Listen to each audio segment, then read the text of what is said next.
को लड्डू बहुत प्रिय है महाराज। तो नमस्कार प्रिय भानु, और गणेशाय च मोदक, यानी कि गणेश भगवान को लड्डू बहुत प्रिय है, सूर्य नारायण को नमस्कार बहुत प्रिय है। उसी प्रकार भगवान शंकर को क्या प्रिय? कहते हैं भगवान शंकर को अभिषेक बहुत प्रिय है। उनको खूब महाराज जो है जल से, दूध से खूब सुंदर उनका अभिषेक किया जाए और खूब आनंद से अभिषेक किया जाए तो भगवान शंकर बड़े प्रसन्न हो जाते हैं। वैसे तो ऐसा कहा जाता है कि वे एक लोटा जल चढ़ाने पर ही रीझ जाते हैं, पर जितना भाव बने, खूब महाराज दूध से उनको स्नान कराया जाए, खूब जल से स्नान कराया जाए, बड़े रीझते हैं बोले बाबा। उसी प्रकार भगवान को क्या प्रिय है? तो कहते हैं कि भगवान नारायण को, यानी कि राम कृष्ण नारायण एक ही है ठाकुर जी तो भगवान नारायण को प्रिय है परोपकार। दूसरों का हित करने वाला व्यक्ति भगवान को बड़ा प्रिय है। इसलिए गोस्वामी जी ने कहा, रामचरितमानस में श्री गोस्वामी तुलसीदास जी ने लिखा है, परहित धर्म परहित सरिस धर्म नहीं भाई, पर पीड़ा सम नहीं अदमाई। गोस्वामी जी ने लिखा कि महाराज, परहित सरिस धर्म नहीं भाई, दूसरे का हित करने से बड़ा कोई धर्म नहीं है। सबसे बड़ा धर्म है दूसरे का हित करना। अच्छा, एक तरफ तो गोस्वामी जी ने ये लिखा, मानस जी के अंदर ही एक और चौपाई गोस्वामी जी ने लिखी। उसमें गोस्वामी जी कहते हैं, धर्म न दूसर सत्य समाना। उसमें गोस्वामी जी ने कहा कि सत्य के समान दूसरा कोई धर्म नहीं है। विनय पत्रिका जी में गोस्वामी जी ने एक पद लिखा, उसमें भी कहते हैं कि शील से बड़ा कोई धर्म नहीं है, यानी कि आपका अच्छा स्वभाव हो उससे बड़ा कोई धर्म नहीं। तो अब जो है ये बात थोड़ी समझ नहीं आई कि या तो आप ये कहो कि महाराज परहित से बड़ा धर्म नहीं, या ये कहो कि सत्य से बड़ा धर्म नहीं, या ये कहो कि शील से बड़ा धर्म नहीं। तो वास्तव में ऐसी जब स्थिति होती, तो शास्त्र का न्याय मैं आपको एक बता रहा हूँ। क्या होता है, जब एक ही कवि या एक ही व्यक्ति जिसने कुछ ग्रंथ लिखा है, तो एक ही जो ग्रंथ का रचनाकार है, वो एक ही ग्रंथ में जब तीन चार बातें ऐसे लिख देता है जिसमें व्यक्ति कंफ्यूज हो जाए, तो समझना चाहिए वो तीन चार बातें का समन्वय किया जाए, यानी कि उन तीन चार बातों का एकाकार किया जाए। जैसे मैं आपको एक उदाहरण देता हूँ, विष्णु पुराण पढ़ेंगे। विष्णु पुराण में लिखा गया है कि महाराज भगवान विष्णु जो है सर्वश्रेष्ठ है। शिव पुराण में लिखा गया है कि भगवान शंकर सर्वश्रेष्ठ है। स्कंद पुराण में कहा गया कि भगवान राम वे सर्वोपरि है। और वहीं आप जो है श्री भागवत जी पढ़ें, भागवत जी में कहा गया कि भगवान कृष्ण सर्वोपरि। अब ये सारे के सारे ग्रंथ लिखे एक ही व्यक्ति ने, श्री व्यास जी ने। व्यास जी ने अपने चारों ग्रंथों में चार अलग अलग देवताओं को श्रेष्ठ बता दिया। तो इसको किस प्रकार समझा जाए? तो इसका एकाकार किया जाए कि भैया चारों एक ही हैं, अलग थोड़ी है, एक ही हैं, कोई अलग नहीं है। इसी प्रकार परोपकार, उदार चेता होना, सत्य बोलना, ये सब एक ही है। जब तक आपके अंदर शील गुण नहीं आएगा तब तक कोई गुण नहीं आएगा। आज सुबह की कथा में भी हमने चर्चा की। और जिसके अंदर शील गुण है या इनमें से एक भी गुण आ जाता है ना, जिसके जीवन में सत्य आ गया, अब सत्य आ गया तो उसका स्वभाव भी विनम्र होगा। स्वभाव विनम्र होगा तो वो हृदय से उदार भी हो जाएगा। हृदय से उदार हो जाएगा तो दूसरों का हित भी सोचेगा। हित सोचेगा तो परोपकारी भी हो जाएगा। तो इसीलिए समझना चाहिए सब गुण एक ही हो जाते हैं। एक गुण किसी के अंदर अच्छे से आ जावे तो खैर, इसीलिए भगवान को परोपकार बड़ा प्रिय है।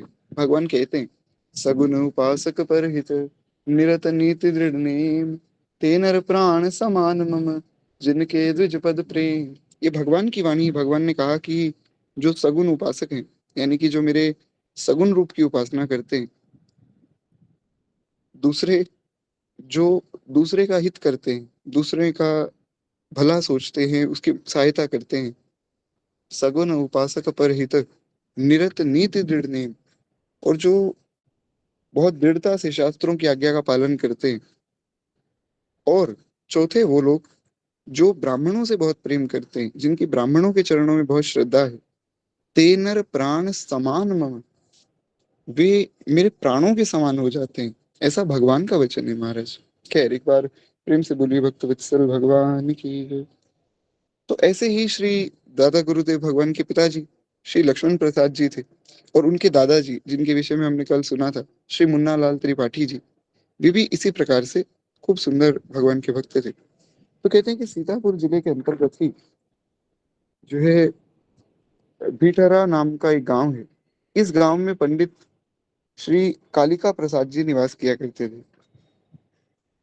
वे जो है भारद्वाज पांडेय गोत्र के कान्यकुब्ज ब्राह्मण थे। श्री कालिका प्रसाद जी उस क्षेत्र के एक सुप्रसिद्ध एवं विख्यात पुरुष थे। घर में संतों का आवागमन लगा रहता था, कथा वार्ता होती रहती थी। सत्संग तथा श्री भगवान नाम संकीर्तन प्राय होता रहता था। पहले के समय में तो ऐसा ही होता था कि महाराज घरों में चार लोग मिलते थे तो कीर्तन हो गया, सत्यनारायण भगवान की कथा कर ली, या कोई एक व्यक्ति कुछ प्रसंग सुनाने लग गया भगवान का, सब बैठकर सुनने लग गए। आज के समय में थोड़ा समय खराब है, क्या कहा जाए। खैर, तो कहते हैं कि श्री कालिका प्रसाद जी सब।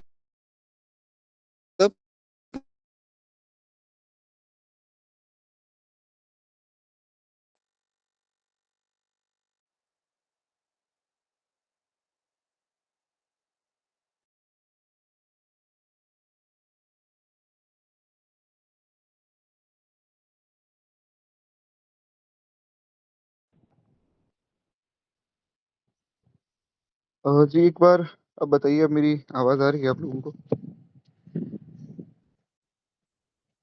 जी। तो खैर, क्षमा प्रार्थी हूँ, एक बार प्रेम से बोलिए वत्सल भगवान की जय। तो मुझे ये पता नहीं कहाँ से आवाज कटी थी, तो एक बार मैं पुनः इस बात को एक बार बता देता हूँ। सीतापुर नाम का जो गांव है जहाँ पर श्री दादा गुरुदेव भगवान का प्राकट्य हुआ, उस गांव के पास में एक और गांव है, बीठरा नाम का। उस गांव में एक पंडित जी रहते थे जिनका नाम था श्री कालिका प्रसाद जी। तो ये जो कालिका प्रसाद जी थे, ये बड़े ही अच्छे संत थे। ये बहुत भजन करते थे, और खूब जो है इनके घर में भी महाराज संतों का आवागमन लगा रहता था, खूब कथा होती थी, इनके यहाँ पे कीर्तन होता था। तो इस प्रकार से खूब बढ़िया इनकी सब व्यवस्था थी, और संत भी इनके घर आते रहते थे। खूब सत्संग कीर्तन यही सब इनके घर में चलता रहता था। तो ये जो श्री कालिका प्रसाद जी थे, ये सपरिवार परम सिद्ध संत बाबा श्री रघुनाथ दास जी महाराज के शिष्य थे। रघुनाथ दास जी महाराज के विषय में मैंने आपको कल बताया था। जो बड़ी छावनी अयोध्या जी में बड़ी छावनी है ना, उसके जो स्थापक हैं वे श्री रघुनाथ दास जी महाराज, बड़े अद्भुत महात्मा हैं। उनके शिष्य थे ये कालिका प्रसाद जी, और इनका पूरा परिवार उन्हीं का ही शिष्य था। और उन्होंने भी जो है आपके जो एक भाई थे जो गृह त्याग करके विरक्त संत हो गए थे, कालिका प्रसाद जी के एक भाई थे जो विरक्त संत बन गए थे। उन्होंने भी रघुनाथ दास जी महाराज से विरक्त दीक्षा जो है ग्रहण की थी। इस प्रकार कालिका प्रसाद जी का समस्त परिवार भगवत भक्ति के रंग में रंगा रहता, और पूरे परिवार में भगवान के नाम की, भगवान के सत्संग की यही सब बातें होती रहती। उनके घर में शास्त्रानुकूल वैष्णवाचार प्रकट दिखाई पड़ता था। श्री कालिका प्रसाद जी का घर इतना सुंदर था कि उनके घर में दिखाई पड़ता था कि महाराज किस प्रकार ये लोग भजन करते होंगे। और ऐसा निश्चित रूप से होता है, जो लोग बहुत भगवान का भजन करते हैं ना और शुद्ध पवित्रता से रहते हैं। पवित्रता मतलब जो वैष्णवी दीक्षा लेकर वैष्णवता का पालन करते हैं और अनन्यता से रहते हैं। वैष्णवता का पालन करते हैं मतलब घर में इस प्रकार कि जैसे जो उनका उनका रसोई घर है बड़ा पवित्र रहता है। उसमें बिना नहाए या कोई भी व्यक्ति सुबह उठकर सीधा ऐसे नहीं चला जाता है। जो वैष्णव है उनके घरों में रसोई का बहुत ध्यान रखा जाता है महाराज। बिना नहाए तो कोई रसोई में अगर चला जाए, महाअपराध है ये। आजकल तो लोग बिना नहाए ही चले जाते हैं सुबह सुबह। एक व्यक्ति को मैंने कहा कि भैया आप जो है ऐसा बिना नहाए नहीं जाना चाहिए। मैंने तो कथा में बोला था, तो उन्होंने कहीं सुना। अब वो मेरे जानकार थे, कथा में आते थे पहले।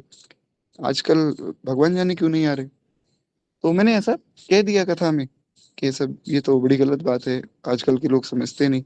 तो उनका मेरे पास मैसेज आया, बोले कि तूने ये क्यों कहा कि बिना नहाए रसोई में नहीं जाते। मैंने कहा जो शास्त्र की बात है मैं तो वही कही, कथा में तो वही कहनी चाहिए, क्यों आप जाते हो क्या। बोले हाँ मैं तो जाता हूँ। तो मैंने कहा भी ये अच्छी बात थोड़ी, आप मत जाओ। बोले फिर अगर मान लो मैं नहीं जाऊंगा तो मैं तो पढ़ता हूँ, मतलब वे बाहर रहते हैं, अकेले रहते हैं पढ़ाई के लिए। तो मैंने कहा अच्छी बात है आप पढ़ते हैं, उसमें मैं समझा नहीं। बोले भैया अगर मैं उठकर बिना नहाए रसोई में नहीं जाऊंगा तो मुझे चाय कौन बना कर देगा, और जब तक मैं चाय नहीं पीऊंगा तब मेरी नींद कैसे खुलेगी। तो मुझे तो जाना मजबूरी है। तो इसलिए ये समझना चाहिए कि इस चाय के पीछे हम क्या शास्त्र की आज्ञा का त्याग कर दें। तो ये चाय तो खैर बड़ा जंजाल है। ये काफी लोगों से मैंने सुना है कि बस चाय के लिए जाते हैं हम तो सुबह सुबह, उसके बाद सारा काम नहाकर। लेकिन चाय बनानी होती है सुबह सुबह, चाय से ही जो है आँख खुलती है। अब भगवान जाने लोग कितना समय बर्बाद कर देते हैं चाय बना के पीने में। सुबह सुबह का समय तो बड़ा कीमती होता है। खैर क्या क्या कहा जाए। एक बार प्रेम से बोलिए भक्त वत्सल भगवान की जय। किस किस को रोका जाए। तो खैर इनका जो परिवार था श्री कालिका प्रसाद जी का, ये बहुत अच्छे से जो भजन किया करते थे, खूब सुंदर इनका घर था। और उनके घर में दिखता था, एक कहते हैं ना ओरा, एक ओरा होता है हर एक घर का। तो वहां पे पॉजिटिवनेस दिखती थी, आनंद आ जाता था। जैसे किसी मंदिर आदि में आप जाते हैं तो मन शांत हो जाता है, उस प्रकार से वैष्णव का घर भी मंदिर ही होता है साक्षात। तो कहते हैं श्री कालिका प्रसाद जी की जो है कैलाशा देवी नाम की एक परम सुलक्षण कन्या थी। और ये जो कैलाशा देवी जी थी, ये भी वैष्णव थी। और ये भी खूब जो है वैष्णव सदाचार का पालन करती थी। और इन्हीं बीटहारा निवासी कालिका प्रसाद जी की पुत्री श्री कैलाशा देवी जी से श्री लक्ष्मण प्रसाद त्रिपाठी जी का विवाह हुआ, यानी कि जो श्री दादा गुरुदेव भगवान की माता बनने का सौभाग्य इन्हीं कैलाशा देवी जी को मिला। देखिए माता पिता कितने पवित्र हैं श्री महाराज जी के। पिताजी के विषय में तो हमने कल ही सुना, आज भी सुना। और उनकी माता जी कितने पवित्र कुल से हैं। इसलिए माता पिता को बहुत सावधानी से जो है वैष्णव वृत्ति का पालन करना चाहिए। वैष्णव वृत्ति नहीं तो कम से कम भैया मनुष्य तो बनो, तभी तो संतान अच्छी होगी। अब लोग कहें कि भाई हम तो जो है सब राक्षसों वाली हरकतें करें और संतान हो जाए भगवान के भक्त, वो कैसे होगा। इसलिए समझना चाहिए माता पिता को स्वयं धर्म का पालन करना चाहिए। जब वो बालकों को दिखेगा तभी तो फिर वे आगे धर्म का पालन करेंगे। और मुझे आज भी याद है, हालांकि मैं अपने विषय में ज्यादा बताता नहीं हूँ, पर एक बात बड़ी सुंदर याद आई। एक बार की बात है कि भगवान जाने में बहुत छोटा था। मैंने शायद कोई घर में बड़े आए हुए थे, कोई गेस्ट थे हमारे, तो उनके सामने में बहुत तेज बोल दिया मैंने। तो मेरी माता जी जो है वो किचन में थी, तो रसोई घर में उन्होंने मुझे बुलाया। और बुलाकर उन्होंने बहुत तेज मुझे एक थप्पड़ लगाया। आज भी मुझे याद है, क्योंकि सब लोग जो है एकत्रित हो गए, कह रहे अचानक से क्या हो गया, इतनी तेज आवाज कैसे आई। तो सब डांटने लगे मेरी माता जी को, कह रहे छोटा बच्चा है उसको मार क्यों दिया। तो उन्होंने समझाया कि देखो आज अगर मैं इसको ना मारती तो ये बड़ा होकर सबसे बदतमीजी करता, तो इसलिए आज मारना बहुत आवश्यक था। खैर मामला शांत हुआ। तो वो बात मुझे अभी तक ध्यान में है कि ऐसा कुछ हुआ था। तो इसलिए माता पिता को बहुत सावधान होना चाहिए। कहीं कुछ गलती हो जाए तो तुरंत अनुशासन में लाया जाए। माता पिता का अधिकार है। आजकल लोग कहते हैं कि बच्चों का जीवन है, उनकी मर्जी है। उनकी मर्जी है तो फिर देख ही रहे हैं कैसी मर्जी चल रही है। तो इसलिए सुधार होना चाहिए। खैर एक बार प्रेम से बोलिए भक्तवत्सल भगवान की जय। क्योंकि ये सब बातें आज के समय में बहुत आवश्यक है। कथा तो हम सुन ही रहे हैं, पर कथा सुनने को किस प्रकार उसको लागू किया जावे ये भी तो जानना चाहिए। खैर कहते हैं इस प्रकार जो है इनकी माता जी भी परम सदाचारी थी, धर्म परायणा थी और परम भक्ता थी। और श्री लक्ष्मण प्रसाद जी तथा वैष्णव कान्यकुब्ज विप्र कुल की भक्तिमय वातावरण में जो है लालित पालित सती साध्वी भक्तिमती श्रीमती कैलाशा देवी जी हमारे सदगुरुदेव महाराज की जननी बनी। तो परम पूज्य परम श्रद्धेय श्री लक्ष्मण प्रसाद जी और परम भक्तिमती परम साध्वी श्री कैलाशा देवी जी, ये जो है श्री महाराज जी के माता पिता हुए, इनको सौभाग्य मिला। और कहते हैं ये परम भाग्यशाली विप्र दंपति इस युग में श्री वशिष्ठ जी एवं अरुंधति जी के समान सुशोभित हुए।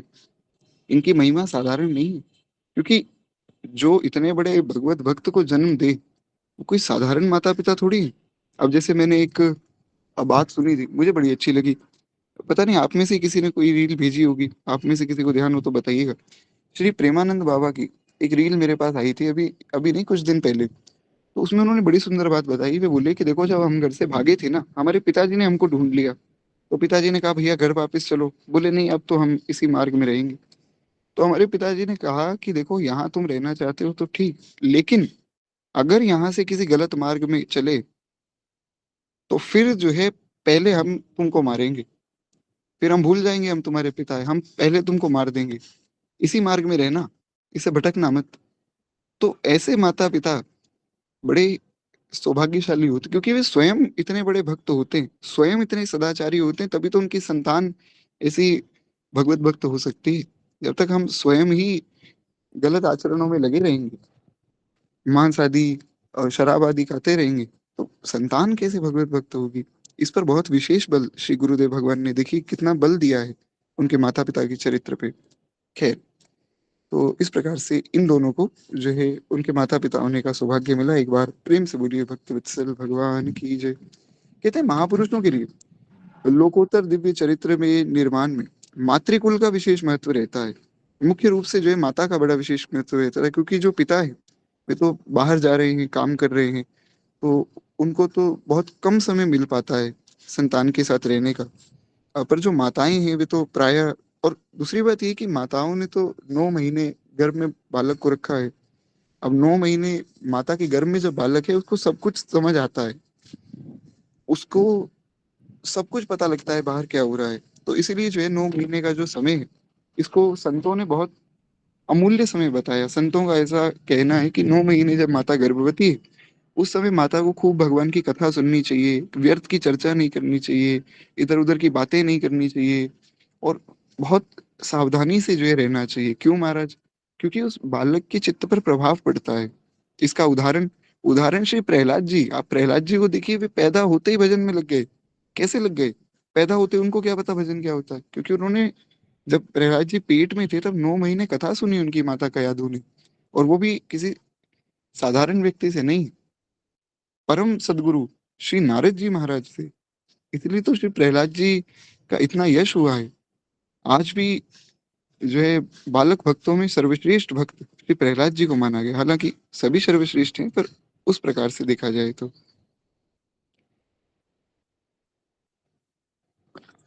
जी, प्रहलाद जी का जन्म असुर के घर क्यों हुआ, उस पर भी हम चर्चा करेंगे। निश्चिंत रहिए, थोड़ी लंबी चर्चा है, तो कोशिश करेंगे कल की कथा में या आगे कुछ कथाओं में निश्चित रूप से इस पर चर्चा होगी।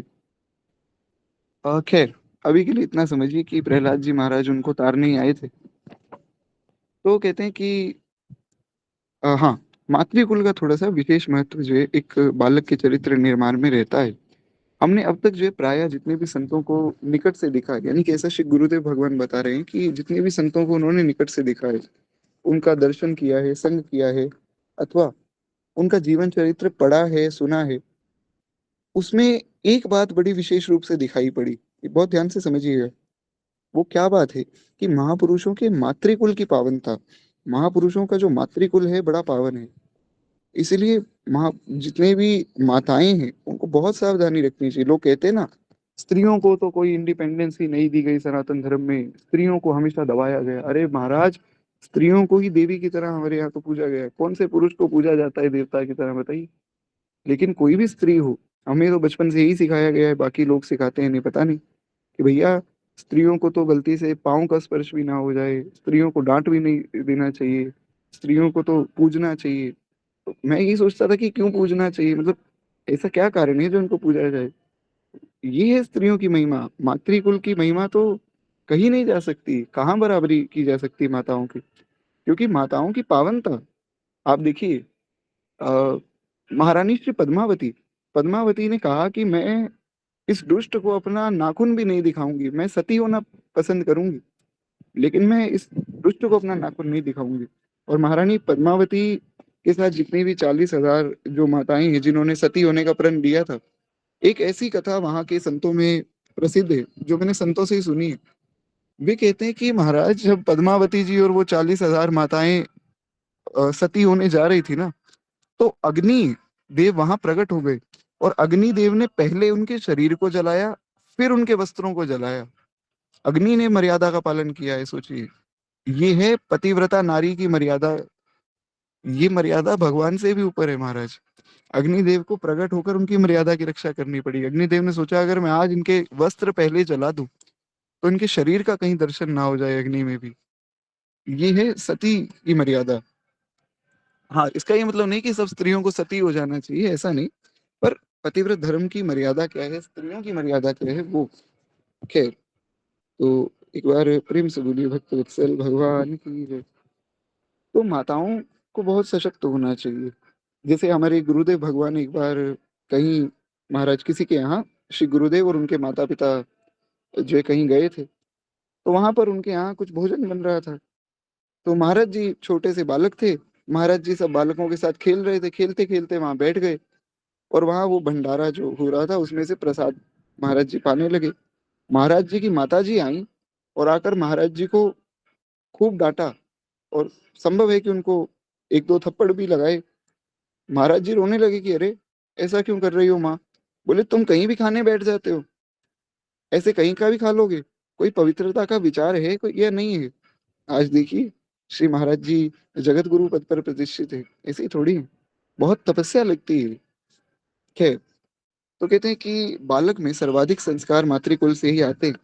किसी में भी जो है विशिष्ट भक्त संस्कार देखकर यह विश्वास सहज हो जाता है कि इनकी मातृकुल अवश्य ही अतिशय पवित्र होंगी। श्री महाराज जी के जीवन चरित्र में यह बात दिखाई देती है। पितृकुल की पवित्रतम संस्कारों के साथ साथ मातृकुल के भक्ति प्रधान वैष्णवोचित संस्कारों ने आपको विशेष रूप से प्रभावित किया। और एक बार जो है आपने श्रीमुख से कहा था कि इस दास को वैष्णवता के संस्कार नाना के वंश से अर्थात मातृकुल से प्राप्त हुए, ऐसा श्री दादा गुरुदेव ने स्वयं अपने मुख से बताया था। तो इस प्रकार जो है महाराज जी के जो माता पिता हैं उनका वर्णन भी पूर्ण होता है। अब हम थोड़ा आगे बढ़े। अब जो है श्री गजाधर बक्स अवस्थी जी, उनके विषय में कुछ श्री गुरुदेव भगवान बता रहे हैं। कहते हैं तत्कालीन कुर्सी ग्राम एवं उसमें निवास करने वाले त्रिपाठी परिवार का सम्यक परिचय पाने के लिए श्री गजाधर बक्स अवस्थी जी के विषय में जानना अतिशय आवश्यक है। यानी कि अब जो महाराज जी का परिवार है ना इस समय में कुर्सी ग्राम में, उसके बारे में अगर आपको जानना है तो थोड़ा सा इनके विषय में सुनना होगा। इनका नाम थोड़ा सा मैं पुनः बता देता हूँ। श्री गजाधर बक्स अवस्थी। तो ये जो गजाधर बक्स अवस्थी जी हैं, इनके बारे में जानना क्यों आवश्यक है। महाराज जी कहते हैं कि अवस्थी जी उस समय में ब्रिटिश शासन काल में कुर्सी ग्राम के जमींदार थे और आप कान्यकुब्ज ब्राह्मण थे। और अवस्थी जी एक राजा के समान वहां प्रभाव रखते थे। जैसे एक राजा होता है उस प्रकार इनका वहां प्रभाव था। और प्रजा जो बाकी गांव के लोग थे वे भी इनका उसी प्रकार आदर करते थे। तो कहते हैं कि आप जो है एक विशाल वैभव वाले व्यक्ति थे। अनेक हाथी घोड़े जमीन जायदाद आदि सामग्रियों से आपकी जो है धनाढ्यता, यानी कि खूब इनके पास धन था। और प्रशासनिक क्षमता व्यक्त होती थी। किंतु इससे भी अधिक महत्वपूर्ण है कि धन जो इनके पास था, आपके पास निष्ठा एवं संस्कार भी थे। ये हाथी घोड़े और रथ हो जाना घर हो जाना ये तो चलिए अच्छी बात है। खूब ऐसा लोगों को लगता है महाराज जिसके पास बहुत धन है वो तो बहुत ही कुछ प्रभाव रखते होंगे। लेकिन जब व्यक्ति की मृत्यु होती है तो उस व्यक्ति को कोई पूछता भी नहीं। लेकिन जिस व्यक्ति के संस्कार होते, संस्कार बहुत आवश्यक है। संस्कार युक्त व्यक्ति की प्रशंसा मृत्यु के बाद भी होती है। तो खैर, कहते हैं विपुल वैभव होते हुए भी अवस्थी जी गो ब्राह्मण के परम भक्त थे। इतना वैभव था लेकिन फिर भी ब्राह्मणों के प्रति इनकी श्रद्धा कभी कम नहीं हुई। ब्राह्मणों के प्रति और गाय के प्रति जिनकी श्रद्धा है ना, विश्वास मानिए भगवान को वैसे ही बहुत प्रिय है। वो बहुत प्रिय है भगवान को, वो व्यक्ति जो ब्राह्मणों के प्रति बहुत श्रद्धा रखता है। ब्राह्मणों के प्रति कैसी श्रद्धा होनी चाहिए, ऐसी श्रद्धा हो कि जैसे श्री ठाकुर जी ही सामने विराजमान है। हमारे एक गुरु भैया है, मैंने आपको शायद बताया भी था कि वे अभी कुछ ग्रंथ भी भेज रहे हैं, तो उस पर भी हम चर्चा करेंगे, बहुत आनंद आएगा। तो वे इसीलिए तो भेज रहे हैं। वे बोले भैया जी आप ब्राह्मण हैं तो मुझे बहुत भाव है, आप कथा भी कहते हैं, तो मैं कुछ कुछ ना कुछ जो है भेंट करना चाहता हूँ। तो मैंने कहा भैया मेरा तो कोई ऐसा कर्म है नहीं ब्राह्मणों वाला, मैं तो बड़ा बेकार व्यक्ति हूँ। बोले नहीं नहीं, आप आज्ञा कीजिए कि मैंने ग्रंथ पढ़ लिए मैं एक बार आपको भेज देता हूँ, आप कथा में कुछ ना कुछ सुना देना, सबको जो है उसमें लाभ मिलेगा। तो मैंने कहा ठीक है, मुझे तो वैसे भी लेने हैं, आपने अगर पढ़ लिए तो आप भेज दीजिए। तो उनकी बड़ी अगाध श्रद्धा है ब्राह्मणों के प्रति। और ये केवल एक व्यक्ति में नहीं, महाराज जी के जितने शिष्य हैं, मुझे छोड़कर, मैं तो एक बहुत पापी व्यक्ति हूँ, बाकी जितने शिष्य हैं वे गाय के प्रति, ब्राह्मण के प्रति, संत के प्रति, साधु के प्रति उनकी बहुत श्रद्धा है। तो इसलिए ही समझना चाहिए कि गो ब्राह्मण के प्रति, संतों के प्रति, बड़ों के प्रति, जो हमारे घर के बड़े हैं, सबके प्रति श्रद्धा हो, तभी हम वैष्णव कहलाएंगे। अब हम भगवान को तो पूज रहे हैं दिन रात, हम तो वैष्णव ही जी, और घर के बड़ों का अपमान कर रहे हैं, तो फिर कैसी वैष्णवता है? ये तो अच्छी बात नहीं। खैर, तो कहते हैं अवस्थी जी भी महाराज गौ और ब्राह्मण के परम भक्त थे। हिंदू धर्म के प्राचीन परंपराओं को आप भली भांति जानते भी थे और उनका निर्वाह भी करते थे। आपकी धर्म निष्ठा अपूर्व थी। मार्ग में कहीं भी गो, ब्राह्मण, पीपल का वृक्ष या कोई संत या कोई साधु उनका दर्शन हो जाता, तो अवस्थी जी अपने वाहन से उतरकर उनको भूमि पे साष्टांग प्रणाम करते। ये है मर्यादा प्रणाम की। ऐसा नहीं कि कोई संत दिखे तो महाराज जी दंडवत, ऐसे थोड़ी दंडवत हो जाती है भैया।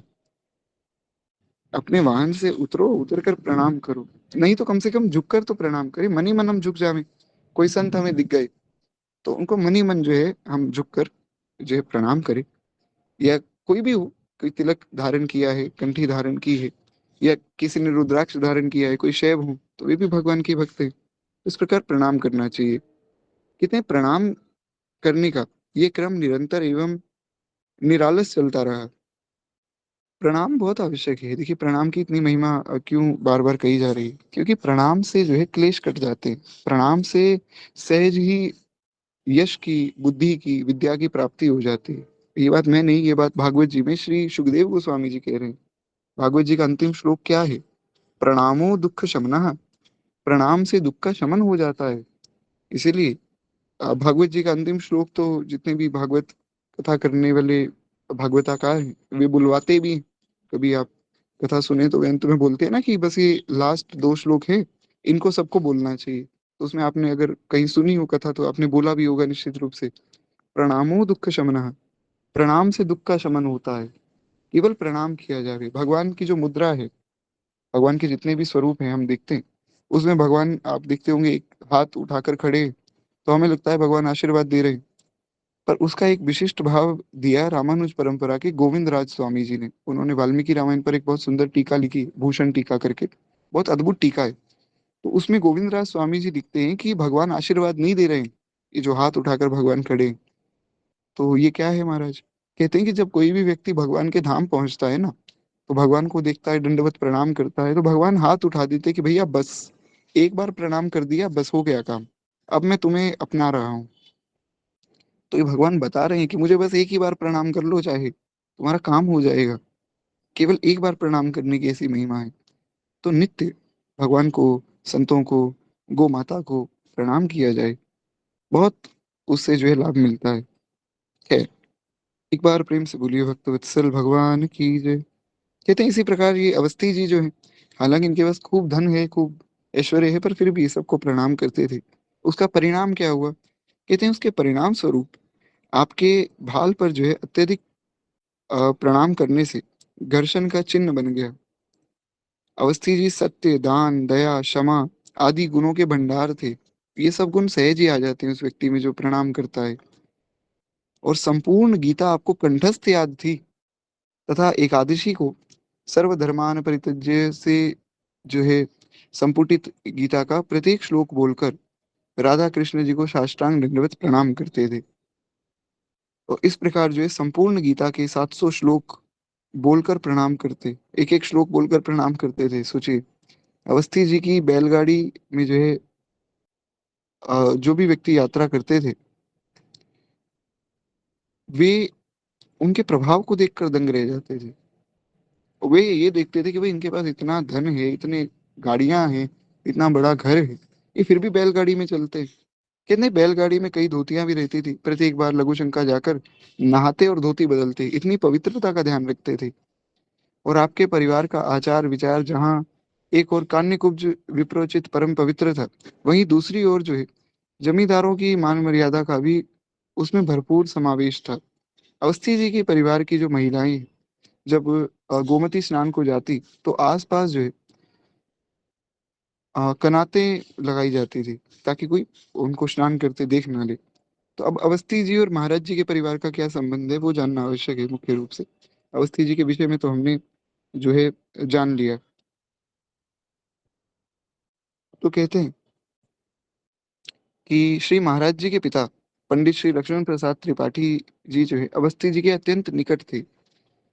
और गांव के मध्य में स्थित श्री राधा कृष्ण जी का जो मंदिर है, मैंने कल आपको बताया था कि जो महाराज जी का गांव है उसके बीचों बीच एक भगवान राधा कृष्ण का बड़ा सुंदर मंदिर है। तो उसी मंदिर की यहाँ चर्चा हो रही है कि गांव के मध्य में जो स्थित श्री राधा कृष्ण जी का मंदिर है, उसकी सेवा पूजा व्यवस्था और ये सब कार्य अवस्थी जी के द्वारा ही चलता था। पहले के समय में क्या होता था कि कोई या तो कोई बहुत धनवान ब्राह्मण हो, या कोई बहुत धनवान ब्राह्मण ना हो तो कोई बहुत धनवान क्षत्रिय हो, या कोई बहुत धनवान वैश्य हो, वे क्या करते थे, मंदिर बनवाते थे पहले के समय में। तो ब्राह्मण तो प्रायः धनवान नहीं होते थे, ब्राह्मण का तो धर्म ही है किंचनता। तो ब्राह्मण बहुत ज्यादा धनवान नहीं होते थे, तो जो क्षत्रिय होते थे, राजा होते थे या कोई ठाकुर होते थे, तो ये लोग क्या करते थे, बहुत सुंदर मंदिर बनवाते, भगवान की सुंदर प्रतिष्ठा करवाते। और उसमें जो है जो भी इनके कुल के पुरोहित जी थे या अन्य कोई ब्राह्मण, उनको बड़ी विनम्रता से उनके चरणों में प्रणाम करके कहते कि प्रभु, मंदिर जो है तैयार हो गया है, सेवा तो हम कर नहीं सकते, हम तो क्षत्रिय हैं, सेवा तो आपके हाथों ही होगी। तो आप जो है सेवा कीजिए, और आपके पूरे परिवार का जितना भी खर्च है, जो भी सार संभार है, वो हमारी तरफ से सेवा हो जाएगी। तो उनके पूरे परिवार का सार संभार वो क्षत्रिय करते थे। पहले के समय में ऐसी व्यवस्था थी। आजकल तो लोग जो है ब्राह्मणों को महाराज बहुत गलत दृष्टि से देखते हैं, बड़ी गलत बात है। इसलिए तो ऐसी अवस्था हो रही देश की, क्या कहा जाए। खैर, कहते हैं तो जो ये त्रिपाठी जी थे, ये हमारे अवस्थी जी थे, ये भी तो भगवान के भक्त ही थे। तो ये तो ब्राह्मण थे पर धनवान थे, तो इसलिए इन्होंने भी उस मंदिर की सारी सार संभार का भार उठाया हुआ था। इन्होंने सोचा कि हम जो है जितना धन लगेगा वो हमारी ओर से सेवा होगी। क्यों? क्योंकि पैसा तो सब भगवान का ही है, तो भगवान के कार्य में लगना चाहिए। तो कहते हैं ये उनका निजी मंदिर था, खुद का ही मंदिर था एक तरह से। त्रिपाठी जी इस मंदिर की दैनिक सेवा व्यवस्था तथा समय समय पर मनाए जाने वाले होली, दीपावली आदि उत्सव तथा अन्य जितने भी उत्सव होते थे, सब कार्यों की निष्ठापूर्वक सार संभार करते थे। यानी कि जो मंदिर था वो अवस्थी जी का था, जिनके विषय में अभी हमने सुना। और इस मंदिर में कौन सा उत्सव कब होगा, किस प्रकार से जो है मंदिर की सफाई करनी चाहिए, किस प्रकार से सजावट होनी चाहिए, ये सब कार्य श्री महाराज जी के जो पिताजी थे, श्री लक्ष्मण प्रसाद त्रिपाठी जी, वे देखते थे। और साथ में जो है अवस्थी जी और त्रिपाठी जी आपस में बहुत अच्छे मित्र भी थे। तो ये उनका संबंध है वास्तव में। कहते हैं कि अवस्थी जी का संपूर्ण कार्यभार, जिनमें पूजा पाठ, चिकित्सा व्यवस्था, संगीत आयोजन, ये सारी जिम्मेवारी के महत्वपूर्ण हिसाब किताब पर सम्मिलित थे, श्री त्रिपाठी जी द्वारा ही संभाले जाते थे। यानी कि श्री त्रिपाठी जी, श्री महाराज जी के पिताजी, अवस्थी जी की भी सार संभार करते रहते थे, क्योंकि वे ब्राह्मण थे, तो ब्राह्मण की सेवा तो करनी ही चाहिए। तो वे उनकी भी सार संभार करते रहते थे। और कहते हैं त्रिपाठी जी के प्रति अवस्थी जी का स्नेह, आदर भाव एवं निर्भरता जितनी उच्च श्रेणी की थी, उतनी उच्च श्रेणी की स्वामी भक्ति भी थी, तथा संपूर्ण भावना त्रिपाठी जी की अवस्थी जी के प्रति थी। यानी कि एक दूसरे से बहुत जो है आत्मीयता थी इनकी। और त्रिपाठी जी से खूब प्रेम करते थे श्री अवस्थी जी, क्योंकि त्रिपाठी जी महाराज भगवान की भी सेवा करते थे और उनकी भी सार संभार करते थे। तो इस प्रकार कहते हैं त्रिपाठी जी की ये विशेष बात थी कि इतनी घनिष्ठता होते हुए भी कभी भी अवस्थी जी के यहाँ भी भोजन नहीं करते थे। क्यों? कहते हैं कि भोजन प्रसाद अपने घर पर ही आकर ग्रहण करते थे। वे कहते थे कि आप तो हमारे गुरु समान हैं, और हमारी जो आपकी पत्नी है, यानी कि अवस्थी जी की जो पत्नी है, वे हमारे लिए गुरु माता समान है। तो उनको क्यों कष्ट देना, भोजन हम घर पे ही कर लेंगे। श्री गुरुदेव के मुख से हमने सुना है कि भोजन करने के बीच में भी यदि अवस्थी जी का कोई कर्मचारी आ जाता और कह देता कि त्रिपाठी जी आपको जो है अवस्थी जी बुला रहे हैं, का कुछ कार्य है, तो तुरंत वे उठते, भोजन के बीच में ही महाराज आचमन करके चले जाते। एक बार अवस्थी जी के निर्देश से जो है आप मूर्ति लेने के लिए जयपुर गए। जयपुर में बहुत सुंदर भगवान के विग्रह बनाए जाते हैं, और मैं तो देख कर आया हूँ। और मैं तो कह रहा पुनः जा रहा हूँ जयपुर में। जयपुर में महाराज खूब आनंद से भगवान के सुंदर सुंदर विग्रह बनाए जाते हैं, तो वहीं से मुख्य रूप से जो है ज्यादातर विग्रह मंगाए जाते हैं। हमारे यहाँ भी जो मंदिर है, हमने भी जयपुर से ही सब विग्रह मंगाए थे। तो वहां पे क्या है, मुख्य रूप से जो विग्रह बना रहे हैं ना, उसमें बहुत से लोग वैष्णव हैं। और बहुत से लोग ऐसे हैं जो विग्रह बनाते बनाते कुछ कुछ पहले नशा करते थे और करते थे, तो बोले विग्रह बनाते बनाते पता नहीं ऐसा क्या हुआ कि हमारा सब नशा भी छूट गया, अब हम जो है बस भगवान का ही नाम जपते हैं। क्योंकि भगवान के जो विग्रह होते हैं उसमें बड़ी सामर्थ्य होती है। जैसे अभी गणेश चतुर्थी का समय था, तो श्री गणेश जी के सुंदर विग्रह घर में लाए जाते हैं, और घर में लाकर उनकी पूजा होती है, फिर उनका जो विसर्जन होता है। हालांकि विसर्जन तो थोड़ा अच्छे से होना चाहिए, जैसा होता है वैसा ना हो, पर वो विसर्जन क्यों होता है, उसका भी कारण है। मैंने श्री गुरुदेव भगवान से प्रश्न किया था, तो उनकी आज्ञा हुई, बोलिए देखो, जो श्री गणेश जी का विसर्जन किया जाता है उसमें मुख्य बात ये है कि क्योंकि जो ऐसे विग्रह है ना जो मिट्टी आदि से बनाए जाते हैं, ये बहुत शक्तिशाली होते हैं। इनकी ऊर्जा ऐसी होती है कि इनको कोई सामान्य पुरुष सहन नहीं कर सकता है। इसलिए नवरात्र में जो लोग माता का विग्रह स्थापित करते हैं, वे लोग भी कई बार माता का विसर्जन करते हैं। क्यों? क्योंकि उसका कारण है कि उस विग्रह की ऊर्जा को सहन नहीं कर पाता है सामान्य व्यक्ति, इसलिए उनका विसर्जन किया जाता है। हालांकि विसर्जन विधि पूर्वक होना चाहिए, जैसा आजकल होता है वैसा नहीं। और उसमें भी एक तो रेस लगी रहती है, हमारे गणपति सबसे अच्छे हैं, उनके गणपति थोड़े कम अच्छे हैं। ये तो खैर गलत कार्य है। पर यहाँ पर जो बात कही जा रही है कि जितने भी वहाँ लोग हैं, जो लोग मूर्ति बनाते हैं भगवान की, उनमें सहज ही फिर भगवान की ऊर्जा आने लग जाती है, इसलिए उनका नशा छूट जाता है, भजन में भी लग जाते हैं सहज ही। भगवान का कार्य करने वाले को सहज ही सब प्राप्त हो जाता है। खैर, तो श्री अवस्थी जी ने कहा कि आप जो है त्रिपाठी जी एक बार जाइए जयपुर में, भगवान का विग्रह लेकर आइए। तो अवस्थी जी के यहाँ जो है मंदिर में शंकर जी का श्री विग्रह विराजमान होना था, भगवान शंकर का विग्रह जो है आना था। तो उसे लाने के लिए आपको जयपुर भेजा गया। वहां एक मूर्ति आपको विशेष रूप से बड़ी प्रिय लगी, किंतु समस्या ये थी कि मूर्ति का और भी कोई ग्राहक था, कोई और भी व्यक्ति थे जिनको वो मूर्ति प्रिय थी। तो त्रिपाठी जी ने जो है मन ही मन उस विग्रह से ही प्रार्थना की, ये जो मूर्ति थी उनसे ही प्रार्थना की, प्रभु मुझे आपका ये स्वरूप बड़ा सुंदर लग रहा है, आप मेरे साथ कुर्सी ग्राम चलें, मैं जीवन भर आपकी सेवा करूंगा। विधि विधानों से होने वाली प्राण प्रतिष्ठा से पूर्व ही त्रिपाठी जी ने अपने भाव बल से मानो मूर्ति में प्राण डाल दिए।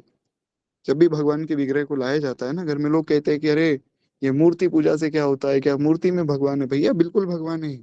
प्राण प्रतिष्ठा विधिवत रूप से की जाती है भगवान की। प्राण प्रतिष्ठा का मतलब ये है कि उस मूर्ति में प्राण डाल दिए जाते हैं।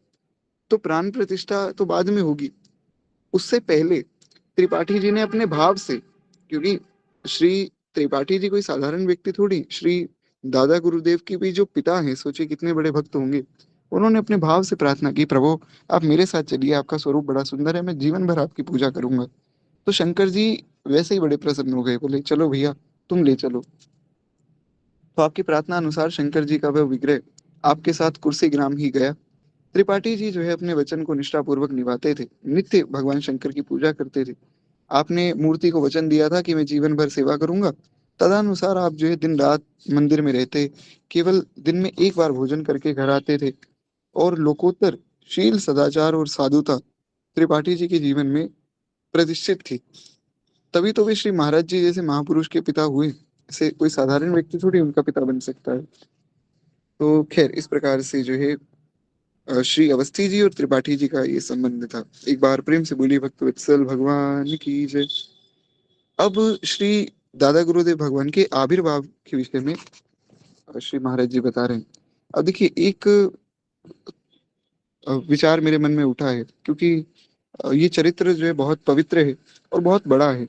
ऐसा मैं सोच रहा था कि थोड़ा जल्दी जल्दी सुनेंगे तो एक हफ्ते में हम चरित्र पूरा कर देंगे।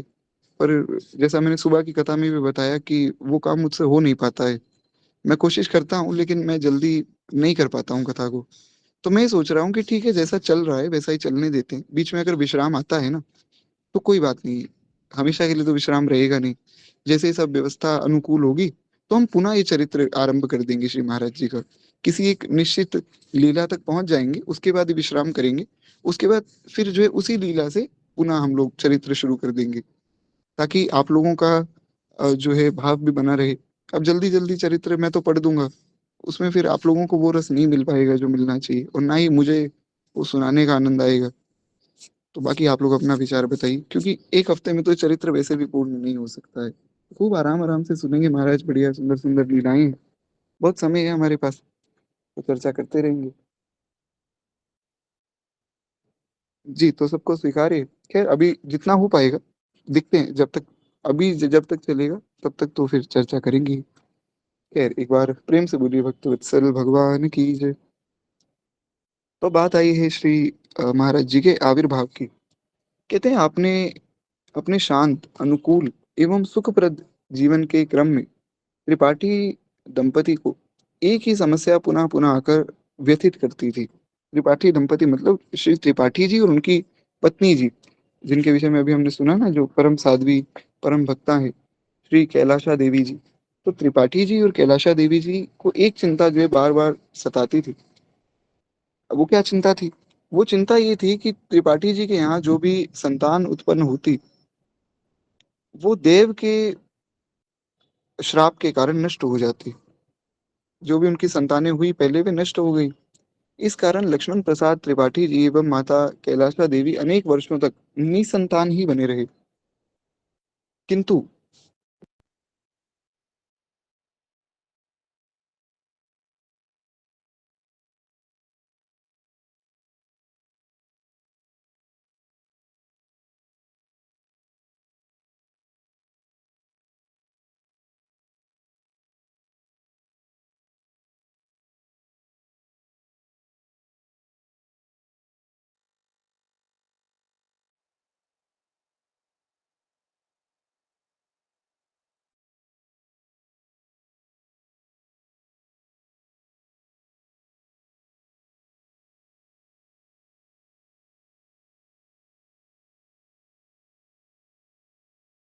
आवाज अब आ रही है आप लोगों को? खैर मैं क्षमा प्रार्थी हूँ। क्या है कि बीच में एक बहुत आवश्यक जो है कॉल आ गया था। तो क्या है, हमारे ग्रुप से ही एक व्यक्ति वृंदावन गए हुए हैं, तो उनको थोड़ा सा पूछना था कि किस प्रकार कहाँ जाना है किसी लिए, तो मैंने सोचा एक बार बता दिया जाए उनको भी। खैर तो एक बार प्रेम से बोलिए भक्त वत्सल भगवान की जय। तो हाँ, हम लोग सुन रहे थे श्री महाराज जी के जन्म के विषय में, किस प्रकार उनका आविर्भाव हुआ। तो कहते हैं कि जो महाराज जी के पिताजी थे और माता जी थी, श्री त्रिपाठी जी और माता कैलाशा देवी, उनके हृदय में बस यही चिंता थी कि हमारी जो भी संतान होती, वो देव के श्राप से नष्ट हो जाती। कोई होंगे महाराज, कोई देवता जो रुष्ट, कई बार ऐसा होता है कि लोग ऐसा बोल देते हैं कि हम जो है पितरों के लिए इतना करेंगे, फिर वो कर नहीं पाते तो पितरों का दोष लगता है। कहते हैं ना, पितृ दोष लग गया, या किसी देवता का दोष लग जाता है, तो वो कारण था। तो अब श्री त्रिपाठी जी और उनकी पत्नी श्री कैलाशा देवी ये बड़े चिंतित रहते थे कि अब क्या करें, कहाँ जाएं, किसकी शरण में जाएं, क्योंकि निसंतान थे। किंतु श्री भगवान की बड़ी अद्भुत सृष्टि है, उसमें सब कुछ परिवर्तनशील है। आज जो नहीं है संभव है वो कल हो जाए, या जो चीज हमारे पास पहले नहीं थी संभव है वो आज है। तो इसलिए भगवान की सृष्टि में परिवर्तन होता रहता है, परिवर्तन प्रकृति का नियम है। तो कोई भी पदार्थ या कोई भी परिस्थिति सदा के लिए नहीं रहती, आज नहीं तो कल वो चली जाती है। और यहाँ भुवन भास्कर के प्रखर प्रकाश में जो है, परिवेशत दिवस संध्या काल में दुखद अवसान को प्राप्त हो जाता है। और ऐसे ही निबिड़ अंधकार का क्रूर साम्राज्य फैलाने वाली निशा भी अंत में उषा की बेला में पलायन कर जाती है। अब शायद ये बात आप लोगों को समझ ना आई हो, पर मैं एकदम सरल शब्दों में बता दूं कि यहाँ महाराज जी बता रहे हैं कि भैया जो दिन होता है वो भी अंधकार बन जाता है रात को, और जो रात होती है वो भी जो है अगले दिन सूर्य आते हैं तो अंधकार नष्ट हो जाता है। अब देखिए, इतनी सरल सी बात को संत अपनी भाषा में लिखे तो कितनी कठिन हो जाती है हमारे लिए। तो यही थोड़ा सा हमें समझना है कि हमें आजकल क्या है, संस्कृत आदि नहीं पढ़ाई जाती ना, तो इसमें आपकी कोई गलती नहीं है। तो ये खैर महाराज जी की वाणी इतनी जो है शुद्ध है कि उसको समझने में थोड़ा समय लगता है। खैर, तो सरल सी बात इतनी है, महाराज जी कहना चाहते हैं कि भैया कोई भी स्थिति स्थायी नहीं रहती, इसलिए घबराना नहीं चाहिए किसी स्थिति में कि अरे ऐसा कैसे हो गया, या कोई अच्छा काम हो जाए तो बहुत खुश भी नहीं हो जाना चाहिए। भगवान ने कहा ना गीता जी में, सुख दुखे समय कृत्वा लाभा लाभो जया जयो। जो सुख में दुख में समान है, जो लाभ में हानि में समान है, वो व्यक्ति मुझे बहुत प्रिय है। सुख दुखे समय कृत्वा लाभा लाभो जया जयो। इन सब स्थितियों में जो समान रहे, बहुत खुश ना हो जाए, बहुत पागल ना हो जाए, और कहीं कोई स्थिति खराब हो गई तो घबराना भी नहीं चाहिए।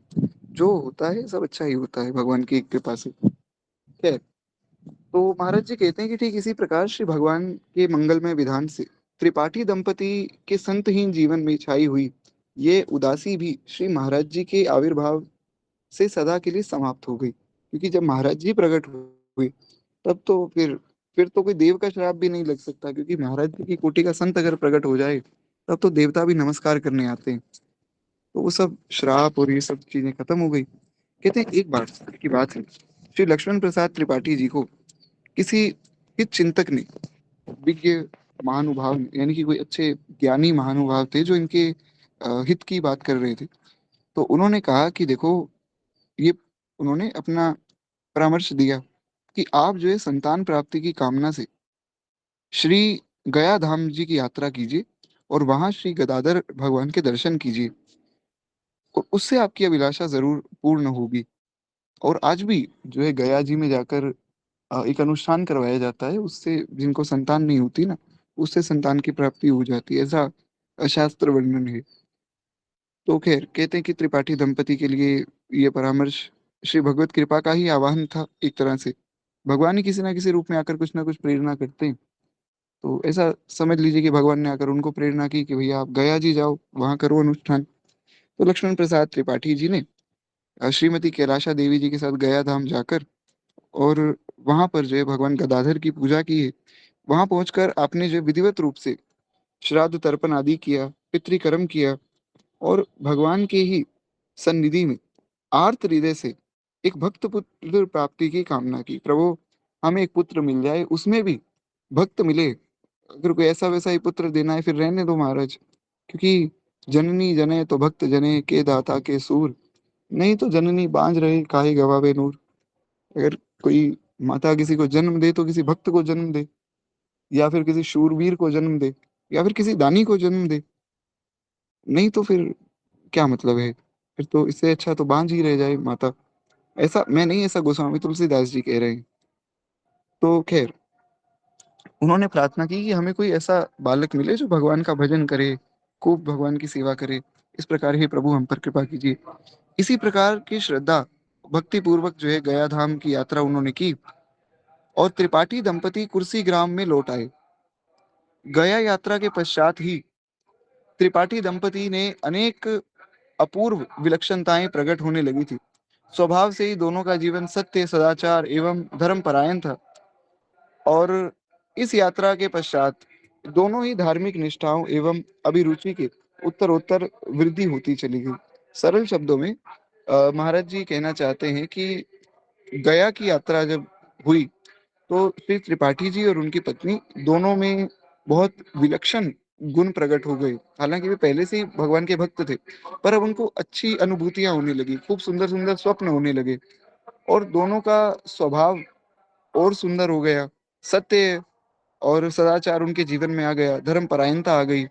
इस प्रकार से उनका जो स्वभाव था वो बदलने लग गया। जब किसी भक्त का या भगवान का प्राकट्य होता है ना, तो उससे पहले जो माता है, माता को बहुत सुंदर सुंदर अनुभूतियां होती, जैसे हमारे गुरुदेव भगवान जब प्रकट हुए तो उनके पिताजी से ही दास ने सुना है।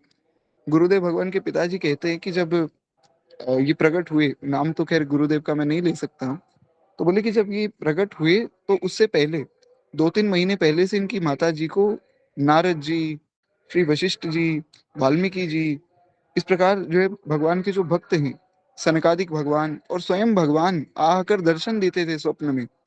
और खूब सुंदर सुंदर जो है लीलाएं उनकी माता जी के साथ होती थी जब श्री महाराज जी प्रकट होने वाले थे। जब भी कोई भक्त वैष्णव प्रकट होते हैं तो महाराज सब देवता पहले ही आकर माता को दर्शन देते हैं। इसीलिए आप देखेंगे जब भगवान प्रकट होते हैं तब भी ऐसा होता है। श्री भागवत जी में आप अगर आप पढ़ें तो दशम स्कंद में जो देवस्तुति है, गर्भ स्तुति है, देवताओं ने जो स्तुति की, तो उस गर्भ स्तुति से पहले जब माता के गर्भ में श्री ठाकुर जी आए हैं, तो माँ देवकी की खूब सुंदर सुंदर अनुभूतियां वहां श्री सुखदेव गोस्वामी जी ने वर्णन किया कि कैसी कैसी अनुभूतियां महाराज श्री माता को हो रही भगवान जब प्रकट हुए। इसी प्रकार वाल्मीकि रामायण में और महारामायण में वर्णन है माता कौशल्या की अनुभूतियों के विषय में, क्योंकि भगवान जिस भी रूप में आते हैं तो उस रूप में ही माता को पहले ही बहुत सुंदर सुंदर अनुभूतियां हो जाती। और मानस जी में भी गोस्वामी जी ने जो है वर्णन किया है, एक बड़ा सुंदर भाव है। श्री गोस्वामी जी जो है उसमें वर्णन करते हैं। अब पूरा भाव तो खैर यहाँ नहीं कह पाऊंगा, समय की थोड़ी मर्यादा है, पर एक बड़ी सुंदर बात गोस्वामी जी कहते हैं। जा दिन ते हरि गर्भ ही आए, सकल लोक सुख संपत्ति छाए। कहते हैं जिस दिन से भगवान गर्भ में आए ना, मतलब माता कौशल्या के उदर में जिस दिन से भगवान का प्राकट्य हुआ, गर्भ में वैसे नहीं आते भगवान जैसे हम लोग आते हैं, पर जब माता के उदर में भगवान का प्राकट्य हुआ, उस दिन से ही पूरे संसार में सकल लोक सुख संपत्ति छाई। सुख संपत्ति जो है चारों ओर खूब सुंदर वातावरण हो गया था। खैर, वैसे ही जब महाराज जी श्री राधा गुरुदेव भगवान प्रकट होने वाले थे, तब उनके माता पिता भी स्वभाव से ही महाराज खूब भजन में लग गए, खूब सत्य सदाचार का पालन करने लग गए। मतलब पहले भी करते थे, अब अधिक हो गया। तो कहते हैं इस यात्रा के पश्चात दोनों ही धार्मिक निष्ठा एवं अभिरुचि की उत्तर उत्तर वृद्धि होती चली गई। और महापुरुषों के गर्भ में आने से जिस प्रकार के लक्षण शास्त्र एवं आर्ष ग्रंथों में कहे गए, वो सभी लक्षण जो है माता कैलाशा देवी और श्री पिताजी के जीवन में घटित होने लगे थे। कहते हैं श्री लक्ष्मण प्रसाद त्रिपाठी जी भाव भक्ति पूर्वक श्री राधा कृष्ण मंदिर की सेवा करते, पूजा करते एवं अपने ऋषि तुल्य परम आसक्ति प्रकृति के स्वामी श्री गजाधर भक्ष अवस्थी जी की आज्ञा का पालन करते। उनके विषय में मैंने अभी आपको बताया। तो कहते हैं उसमें वे लगे रहते थे और समय यापन करने लगे थे। उधर जो है श्रीमती कैलाशा देवी भगवत स्मरण पूर्व ही समस्त गृह कार्यों को करती थी। और श्री गदाधर भगवान की कृपा से प्रकट होने वाले पुत्र के मुख का दर्शन करने की बड़ी लालसा थी माता के मन में, कि मैं देखूं कि भगवान ने जिस बालक को हमें प्रदान किया है वो बालक कैसा दिखता है। एक माता की पूर्णता जो है, जो शास्त्रों में बताई है, मैं अपने मन से कुछ भी नहीं कहता हूँ। शास्त्र में कहा गया है कि एक माता की पूर्णता उसकी संतान से होती है। इसलिए माताओं के हृदय में ये भाव रहता है कि जो हमारी संतान हो जल्द से जल्द हम उसे देखें। तो इस प्रकार से कहते हैं पोष मास में हेमवंत ऋतु में अपने पूर्ण वैभव के साथ प्रकृति के रंगमंच पर दृष्टिगोचर होती है। और उसी समय में इस ऋतु में भगवान जो है भुवन भास्कर की गति, भुवन भास्कर मतलब श्री सूर्य नारायण भगवान, तो कहते हैं इसी ऋतु में भगवान भुवन भास्कर की गति के प्रभाव से जो हिमछादित रात्रियां हैं वे दीर्घ हो जाती। रात्रि बहुत जल्दी जल्दी जो बीतने लगती, और मखमली धूप का आनंद जो है विरक्त करने वाली नयनाभिराम दिवस संकुचित हो जाता है। यानी कि सरल शब्दों में अगर कहा जाए तो धूप बड़ी मधुर हो जाती है, ऐसा चुभने वाली धूप नहीं होती है। तो थोड़ा आनंद आता है, धूप में भी आनंद आता है। कविवर कालिदास ने जो है ऋतु संहार में हेमवंत का बड़ा सुंदर एक वर्णन किया है। श्री कालिदास जी महाराज बहुत उच्च कोटि के कवि हुए हमारे यहाँ पे। उन्होंने भी कहा है कि क्रांता दृष्टा कवियों की दृष्टि से एक वर्णन सर्वथा समुचित है, किंतु कल्याण मार्ग के पथिकों के लिए तो शीतकाल में भी ये हिमवंत ऋतु मानो दुष्कर तप का ही एक आमंत्रण देती हुई प्रतीत होती। सात्विक काय क्लेश रूप तप धन शीतकाल में और भी कठिन हो जाते और साधकों के लिए उत्साहवर्धन करती। सरल शब्दों में कहा जाए तो ये जो हेमंत की ऋतु है ये साधकों का उत्साह खूब बढ़ाती और उनके लिए एक तपस्या का मार्ग खोलती है। वे उस समय में तपस्या करें तो ऐसा उनका जीवन थोड़ा सा बना देती है हेमंत ऋतु। तो कहते हैं कुर्सी ग्राम में जो हेमंत ऋतु है ये आज कान्यकुब्ज विप्र कुल के गौरव श्री मुन्ना लाल त्रिपाठी जी की तपस्या का स्मरण दिला रही है। कि कैसी उन्होंने तपस्या की होगी, इसी कारण से जो है ऐसा वातावरण पूरे कुर्सी ग्राम में है। ब्रह्म वेला से रात्रि तक कटी पर्यंत जल में खड़े रहकर ब्रह्म गायत्री का अर्थ सहित चिंतन करना और परमपिता परमात्मा का चिंतन करना, ये त्रिपाठी जी के पावन वंश में आज भी श्री महाराज जी के प्राकट्य से मानो उनकी तप साधना ही फलवती होती। यानी कि सरल शब्दों में कहा जाए तो मुन्ना लाल त्रिपाठी जी ने जो एक पग से जल में खड़े होकर रात्रि तक भगवान का चिंतन किया, ब्रह्म गायत्री का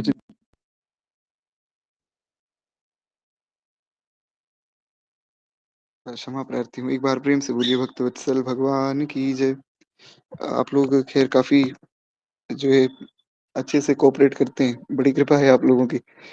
ठीक है, अब जो उनका सब समाधान हो गया, जो मैंने बताया ना वृंदावन गए हुए हैं, हमारे ग्रुप से ही, तो ठीक है, अच्छा है, उनकी भी यात्रा मंगलमयी हो। खैर हम लोग सुन रहे थे कि महाराज जी जो हेमंत ऋतु है ये बड़ी अच्छी होती है और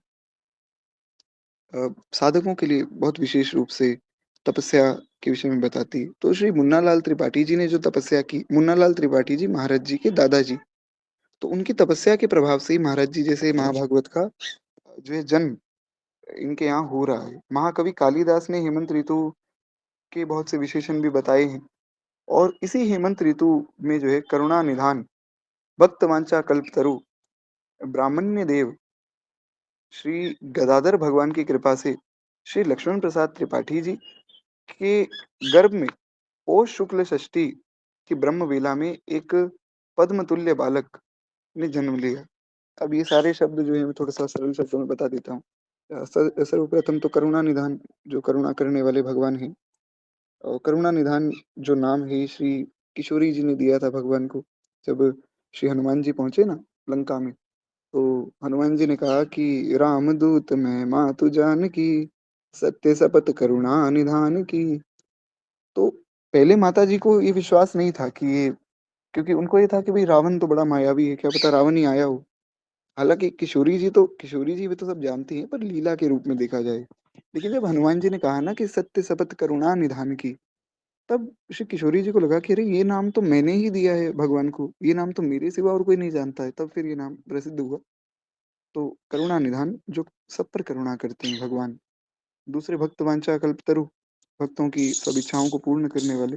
और तीसरा जो शब्द है ब्राह्मण्य देव, ये बड़ा आवश्यक है। भगवान ब्राह्मणों के भक्त हैं, ऐसा मैं नहीं, ऐसा शास्त्र कह रहे हैं, इसलिए भगवान का नाम है ब्राह्मण्य देव। तो भगवान की ब्राह्मण भक्ति देखकर ऐसा नाम रखा गया। खैर, कहते हैं भगवान की कृपा से पोष शुक्ल षष्ठी, पोष मास में शुक्ल पक्ष में जो षष्ठी तिथि है, उसमें ब्रह्म वेला में एक पद्म तुल्य बालक ने जन्म लिया। भगवत भक्ति के मकरंद रस से परिपूर्ण पद्म तुल्य इस बालक से आगे चलकर श्री भक्तमाल जी का जो है सौरभ दिग्दिगंत होगा, ऐसा व्याप्त हो गया। ऐसा सब संतों ने जो है एक अनुमान लगाया, एक ऐसा उन्होंने, अनुमान कहना तो ठीक नहीं होगा, ऐसी उन्होंने एक भविष्यवाणी की। भविष्यवाणी सब जितने भी वहाँ ब्राह्मण थे उन्होंने की कि भैया ये जो बालक प्रकट हुआ है ना, कोई साधारण बालक नहीं है। आगे चल के भक्तमाल जी के ऊपर टीका लिखेगा और इसकी लिखी हुई टीका से ही आगे भक्तमाल जी का प्रकाशन हुआ। आज भी हम भक्तमाल पढ़ते हैं। अब तो खैर प्रभु कृपा से सुबह कथा भी चल रही है हमारी, तो जितने भी लोग स्वयं भी पढ़ते हैं, आप देखेंगे भक्तमाल जी की टीका में लिखा होता है, टीकाकार श्री गणेश जी का नाम और आगे दासांत नाम लगा के श्री महाराज जी का नाम लिखा जाता है। उन्होंने ही टीका की भक्तमाल जी पर। तो कहते हैं ये बालक साधारण नहीं है, बहुत बड़ा वैष्णव बनेगा, भक्तमाल जी पर ये टीका लिखेगा और खूब सुंदर ये साधकों जो जितने भी साधक हैं, उनके कल्याण का मार्ग बताएगा। तो कहते हैं लक्ष्मण प्रसाद त्रिपाठी जी एवं माता कैलाशा की सत्य सदाचार निष्ठा तथा धर्म परायणता से अर्जित पुण्य राशि ही मानो आज उनके घर में इस बालक के रूप में मूर्त हो गई। श्री गदाधर भगवान की महती कृपा से लगभग लगभग सन 1974 या सन 1975 इसके आसपास पौष शुक्ल षष्ठी के दिन समस्त शुभ लक्षणों से युक्त इस पुत्र को प्राप्त करने के बाद त्रिपाठी कुल धन्य हो गया। वस्तुतः किसी भी कुल की पवित्रता वैष्णव भक्त से ही होती है। किसी कुल में अगर वैष्णव प्रकट हो जाते हैं, तो वो कुल पवित्र हो जाता है। कोई कैसा ही कुल हो, वहाँ वैष्णव प्रकट हो गए तो बस वो उस श्रेष्ठ कुल ही माना जाता है। और महाराज कोई ब्राह्मण भी हो उनके घर में और रावण जैसा पापी प्रकट हो जाए, तो वहाँ भी फिर लोग उस कुल की निंदा ही करते हैं। तो खैर, वही कुल बड़भागी है जहाँ भक्त प्रकट होते हैं, अर्थात वह कुल परम पवित्र है। अब ये पद्म पुराण का एक श्लोक है, पद्म पुराण में ऐसा एक श्लोक आता है कि वो कुल परम पवित्र है, वो माता कृतार्थ है, वो पृथ्वी धन्य है, वो पृथ्वी पुण्यवती है, और साथ में वे पितृगण धन्य हैं, जिनके यहाँ पर, जिनके कुल में, जिस धरती पर महाभागवत वैष्णव प्रकट होते हैं। वैष्णवों की महिमा साधारण थोड़ी महाराज, वैष्णव तो भगवत स्वरूप होते हैं साक्षात। तो कहते हैं वे पितृगण भी धन्य हैं, जिस कुल में ऐसा वैष्णव जन्म ले लेता है। कुल में वैष्णव संतति को पाकर पितृगण ताली बजा बजा कर नृत्य करते हैं, ऐसा शास्त्रीय वर्णन है। किसी घर में अगर किसी वैष्णव का जन्म हो जाए ना, पितृ अपने पितृ लोक में बैठकर ताली बजा बजा कर नृत्य करते हैं कि महाराज धन्य है, हमारा तो पूरा कुल ही अब तर जाएगा, हमारे यहाँ वैष्णव का जन्म हो गया। तो आप सब तो वैष्णव जन हैं, आपके पितृदेव सब बड़े खुश हो रहे होंगे कि आप लोग श्री ठाकुर जी की सेवा में लगे। कहते हैं हमारी रक्षा अब यही करेगा, और हमें यही अब हमारा कल्याण करेगा। इसीलिए श्री केवट जी के पास जब भगवान पहुंचे, तो केवट जी ने कितना सुंदर कार्य किया। केवट जी के पास भगवान गए, केवट जी ने कहा प्रभु, मांगी नाव न केवट आना, कहीं तुम्हार मर्म में जाना। बड़ा विचित्र सा चरित्र है केवट जी का। भगवान ने कहा भैया केवट, जरा नाव यहाँ ले आओ, हमें गंगा जी को पार करके आगे जाना है वन में। केवट बोले प्रभु मैं नाम नहीं लाऊंगा। भगवान बोले अरे, ये कैसी बात कर रहे हो। लक्ष्मण जी को गुस्सा आ गया, बोले भगवान को मना कर दिया, ये तो पहला व्यक्ति है जिसने भगवान को मना कर दिया। भगवान बोले भैया क्यों, ऐसी क्या बात हो गई जो आप नाव नहीं लाओगे। बोले प्रभु मैं आपके मर्म को जानता हूँ, मैं जानता हूँ आपके रहस्य को। लक्ष्मण जी ने कहा भैया इतनी हिम्मत तो आज तक ब्रह्मा जी शंकर जी की नहीं हुई, मेरी नहीं हुई, कि मैं भगवान को ये कह दूं कि मैं आपके मर्म को जानता हूँ। इसकी कहाँ से हिम्मत हो गई इतनी। तो भगवान बोले, भगवान हंसने लग गए। भगवान बोले वाह धन्य है ऐसी भक्ति। बोले भैया क्या मर्म जान लिया आपने। बोले प्रभु मैं जानता हूँ, आप जो है सब जीवों को 84 लाख के चक्कर में महाराज खूब भटकाते हो। तो बड़ा समय हो गया, आपको खूब आनंद लेते हो, आप सबको इधर उधर भटकाते रहते हो। आज मैं आनंद लूंगा, आज आप वहां खड़े हो, आज मैं आनंद लूंगा, आज देखते हैं। तो लक्ष्मण जी ने निकाला बाण, बोले या तो तू यहाँ आ जा, या फिर खाली तेरी नाव यहाँ आएगी, बता भैया क्या करना है। राम जी बोले लक्ष्मण गुस्सा मत करो। केवट बोला भैया मार दो। आप अगर ये सोच रहे हो ना कि इसको डरा देंगे धमका देंगे तो यहाँ आ जाए, नहीं आज नहीं आने वाला मैं। आज तो आप चलाओ बाण, मैं दिखता हूँ आप कैसे बाण चलाते हो। तो केवट जी ने कहा कि आप बाण चलाओ। लक्ष्मण जी हैरान हो गए, बोले ये ऐसे क्यों कह रहा है। केवट ने कहा प्रभु, गंगा मैया है, सामने लक्ष्मण भैया है, उनसे भी श्रेष्ठ बात सामने श्री ठाकुर जी, और उससे भी श्रेष्ठ बात सामने श्री किशोरी जी खड़ी है साक्षात। और किशोरी जी के चरणों में मेरी मृत्यु होगी, इससे उत्तम मृत्यु क्या होगी। आप तो मारो, मैं तो कहता हूँ बाण मारो महाराज। और लक्ष्मण जी ने बाण वापस रख लिया। बोले प्रभु आपके भक्तों से आप ही निपटो महाराज, ये तो हमारी समझ से बाहर है। तो राम जी ने कहा कि चलो भैया बताओ फिर किस प्रकार आओगे। बोले ऐसे नहीं आऊंगा, मैं आऊंगा तो मेरी शर्तें माननी पड़ेगी। बोले मान लेंगे, बताओ क्या शर्तें। बोले सर्वप्रथम तो आकर मैं चरण धोऊंगा। हालांकि केवट जी का चरित्र तो बहुत ही बड़ा है और बहुत सुंदर चरित्र है, पर हमें खैर समय की मर्यादा में रहकर थोड़ा सा सुनना है, तो मैं केवल मुख्य बात जो कहने आया हूँ वो कहूंगा। केवट जी के पास श्री ठाकुर जी आए हैं, केवट जी ने भगवान के चरणों को धोया है। देवता फूल बरसा रहे हैं। देवता कहते हैं महाराज ये सौभाग्य हमें प्राप्त नहीं हुआ आज तक, ब्रह्मा जी शंकर जी तक को ये सौभाग्य प्राप्त नहीं हुआ भगवान के चरण धोने का। दो लोगों को प्राप्त हुआ है बस। एक तो श्री जनक जी, जब भगवान का विवाह हुआ तब जनक जी ने जो है चरण धोए हैं श्री ठाकुर जी के। और जनक जी के बाद केवट, कितना सौभाग्यशाली है ये केवट।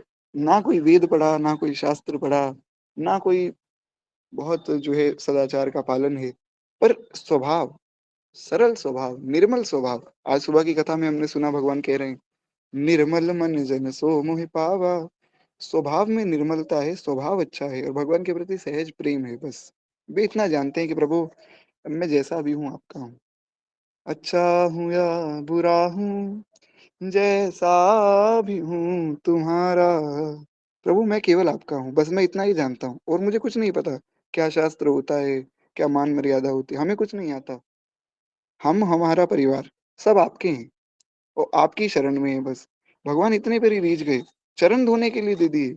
ये सेवा कोई साधारण सेवा नहीं है। ब्रह्मा जी तरस गए भगवान के चरण धोने के लिए, ब्रह्मा जी को चरण धोने नहीं मिले। फिर भगवान ने वामन अवतार लिया, ब्रह्मलोक तक भगवान का पाँव गया, ब्रह्मा जी तुरंत भाग कर आए कि भैया इसके बाद अवसर नहीं मिलने वाला है। तुरंत ब्रह्मा जी ने अपना कमंडल निकाला है और जल से चरण को धोया है, गंगा जी प्रकट कर दी। तो ये कोई साधारण कृपा थोड़ी है, केवट जी के ऊपर बहुत कृपा हुई। और ऐसा नहीं कि केवट जी कोई ब्राह्मण कुल के थे और इतने शास्त्र उन्होंने पढ़ लिए, इतने श्लोक याद कर लिए, उससे कुछ नहीं होता है। हाँ, जिसको है उसको मैं प्रणाम करता हूँ। और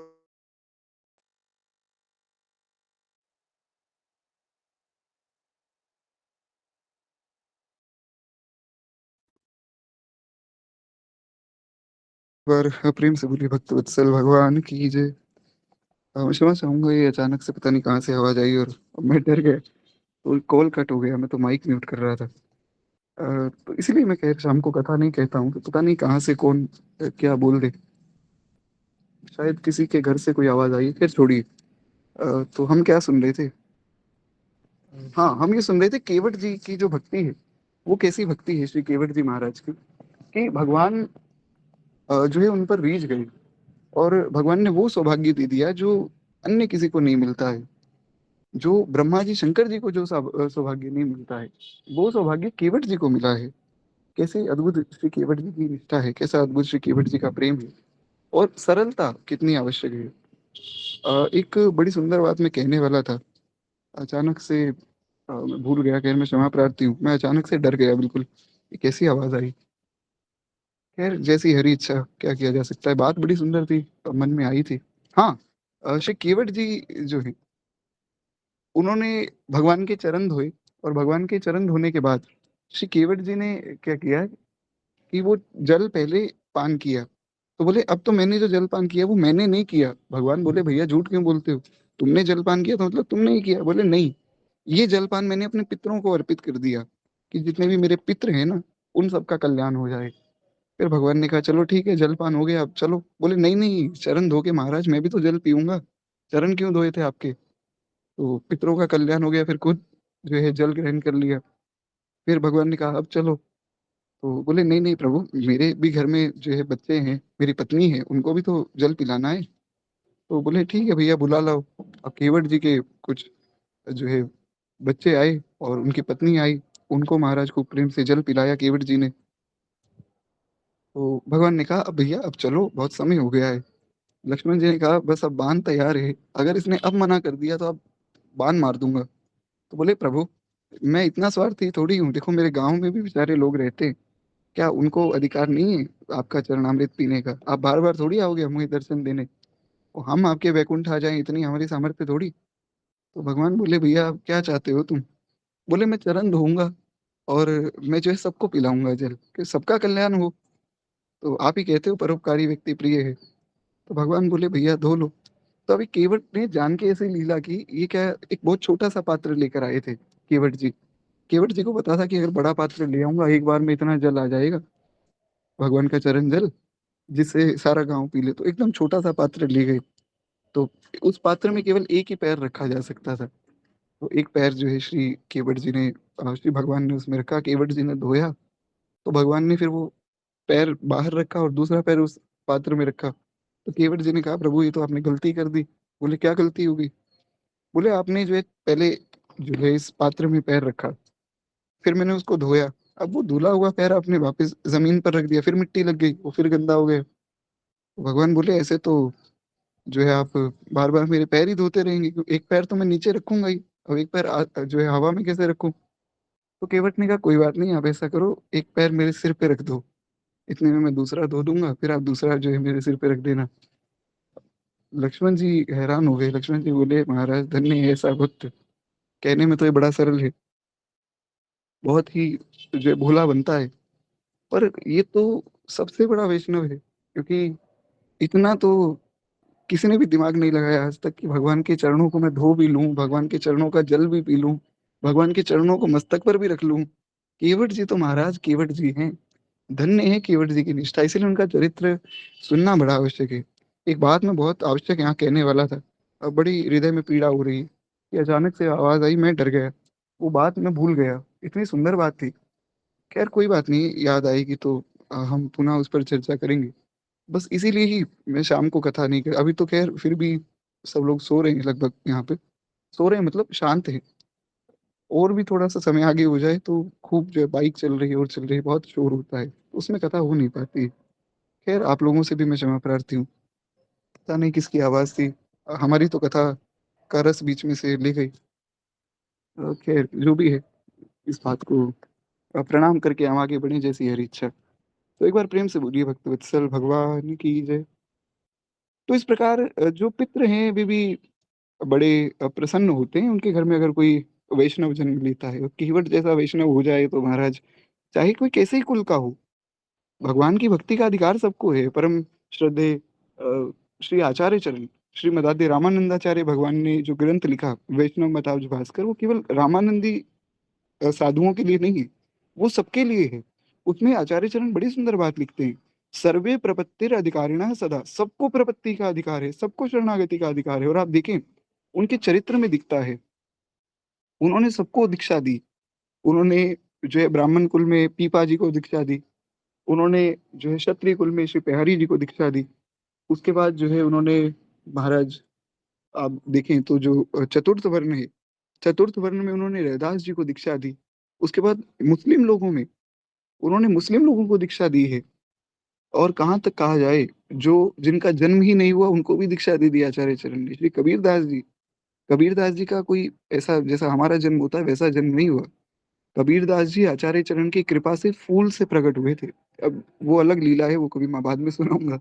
तो उनको भी श्री आचार्य चरण ने दीक्षा दी। तो भगवान दिखाना चाहते थे, क्योंकि आचार्य कौन, आचार्य भगवान ही तो है। हरिवंश महाप्रभु आए हैं, हरिदास जी आए हैं, श्री हरिराम व्यास जी आए हैं, श्री रामानंदाचार्य भगवान, रामानुजाचार्य भगवान, श्री मध्वाचार्य भगवान, ये कौन, ये भगवान ही तो है साक्षात, अलग थोड़ी कोई। तो भगवान दिखाना चाहते हैं कि भैया सबको अधिकार है शरणागति का। केवट इतना सुंदर चरित्र है केवट जी का, क्या कहा जाए, मन करता है कि बस उसको कहते रहें। एक बात जो मैं कहना चाहता हूँ, उसके बिना ये चरित्र अपूर्ण रह जाएगा, तो बस केवल 5 मिनट मुझे दीजिए। केवट जी के चरित्र में, अब ये बात तो हमने सुनी, ये तो वो लीला कर रहे हैं बार बार, भगवान का एक पाँव धो दिया, फिर वो नीचे रखवाया, फिर उसको धो दिया वापस कि प्रभु ये गंदा हो गया, अब ये धुलवाओ। तो इस प्रकार 5-7 बार तो पाँव धोने में ही लगा दिए। लक्ष्मण जी को बड़ा क्रोध आ रहा है। हालांकि लक्ष्मण जी को वैसे कोई गुस्सा नहीं आ रहा है, लक्ष्मण जी भी जानते हैं कि महाराज भगवान का भक्त है, लीला कर रहा है, पर वे बाहरी रूप से नाटक कर रहे हैं। तो ये नाटक चल रहा है, लक्ष्मण जी तो बड़े प्रसन्न हो रहे हैं मनी मन, क्योंकि लक्ष्मण जी कोई और नहीं, साक्षात जीव आचार्य हैं। तो जब कोई भक्त भगवान की शरण में जाता है तो उसके आचार्य, उसके गुरुदेव बड़े प्रसन्न होते हैं। तो लक्ष्मण जी ने बाण निकाला हुआ है कि भैया अब अगर तू लेट करेगा तो अब मैं तुझे मारूंगा। तो केवट ने क्या किया कि सब गांव वालों को एक एक करके थोड़ा थोड़ा जल दिया। जैसे ही खत्म हो जाता वापिस आ जाता, प्रभु चरण धुलवा लो, फिर जल पिला देता। तो ऐसे केवट जी ने बहुत समय लगा दिया। अब भगवान को नाव में बैठाया, तो वो बोले अब मैं नाव में आपको बिठा तो लिया, तो महाराज अब जो है नाव चलाओ। बोले नाव तो चला लूंगा प्रभु, क्या समय ही समय है, क्या देरी हो रही है आपको, आप बैठो बात करते हैं। भगवान ने कहा भैया बात करने का समय नहीं है, हमें वनवास मिला है, आगे जाना है।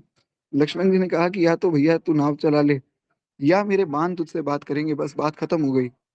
लक्ष्मण जी केवल नाटक कर रहे हैं, वे तो गुरुदेव हैं। वे बड़े प्रसन्न हो रहे हैं, मनी मन बड़े खुश हो रहे हैं कि देखो भगवान का भक्त कैसी लीला करता है भगवान के साथ। तो केवट ने कहा प्रभु ऐसे तो आपको मैं जाने ही नहीं दूंगा, आप भक्तों के साथ बड़ी लीला करते हो ना, बड़ा जो है उनको विरह देते हो। गोपियों के साथ नृत्य कर रहे थे, बीच में छोड़ के भाग गए, कितना विरह गोपियों को हुआ। अयोध्या वासियों को छोड़कर आ गए, वे बेचारे पीछे पीछे आ रहे थे, उनको सुला दिया कि भैया आप सो जाओ सुबह चलेंगे, बीच में भाग कर आ गए। तो आपको भक्तों के कष्ट का अनुभव नहीं है शायद, आज मैं कराता हूँ आपको कष्ट का अनुभव। तो केवट जी ने क्या किया कि नाव को गोल गोल गोल गोल गंगा जी में घुमा रहे हैं, और गंगा जी से प्रार्थना कर रहे हैं कि मेरी नैया में लक्ष्मण राम, गंगा मैया धीरे बहो। कहते हैं हे मैया धीरे धीरे बहो, लक्ष्मण जी राम जी बैठे हैं, बार बार आपको थोड़ी दिखेंगे, तो इनका दर्शन करती रहो, आराम आराम से बहना। तो बार बार गोल गोल गोल गोल घुमा रहे हैं। अब लक्ष्मण जी को महाराज बड़ा क्रोध आ गया। लक्ष्मण जी ने कहा अब तो या तो तू पार करा दे, या केवट बस अब मेरा बाण चलने वाला है, बस अब बहुत हो गया। तो केवट जी ने पार कराया। लक्ष्मण जी को लगा कि एक बार ये पार करा दे, मैं बाण मार दूंगा, क्योंकि अभी तो इसकी आवश्यकता है। केवट ने पहले ही कह दिया था। केवट जी ने एक रात पहले निषाद राज से प्रार्थना की कि निषाद राज जी, आप हमारे राजा हैं, मैं बस एक चीज मांगना चाहता हूँ कि कल जब भगवान इस नदी को पार करेंगे ना, तो पूरी नदी में और कोई नाव ना हो, केवल मेरी नाव हो। निषाद राज ने कहा क्यों? बोले मेरी नाव होगी तो मैं भगवान को लेके जाना चाहता हूँ, बस इतनी मेरी प्रार्थना है, मैं कुछ नहीं मांगूंगा आपसे। आप चाहे मेरा राशन पानी बंद कर दो सरकार की तरफ से जो मिलता है, मुझे केवल भगवान को नाव में ले जाना है। तो सब नाव जो है हटवा दी रातों रात, और केवल उनकी नाव थी, इसलिए तो भगवान की मजबूरी थी, नहीं तो भगवान कोई और नाव पकड़ लेते। तो लक्ष्मण जी ने कहा एक बार ये पार करा दे तो मैं इसको बाण मार दूंगा, इसने बड़ा तंग किया है। जैसे ही महाराज तट पर पहुंचे, अब तो सारी लीला ही बदल गई। चरणों में गिर गए हैं केवट, चरणों में गिरकर रो रहे हैं, प्रभु नाथ आज मैं काह न पावा। केवट रोने लग गए, बोले प्रभु मैंने आज क्या नहीं पा लिया। कि नाथ, बहुत कृपा कर दी सरकार आपने, मेरा ऐसा कहाँ सौभाग्य कि मैं आपके चरणों को देख लूं, आपके चरणों को धो दूं, आपके साथ बैठ जाऊं। प्रभु मैंने आज क्या नहीं पा लिया। भगवान बोले कि भैया कुछ तो हम तुम्हें देंगे। तो किशोरी जी समझ गई कि भगवान कुछ देना चाहते हैं। पियहिए की ये जान निहारी। किशोरी जी का प्रेम देखिए, कैसे एक जो पतिव्रता नारी का प्रेम होता है।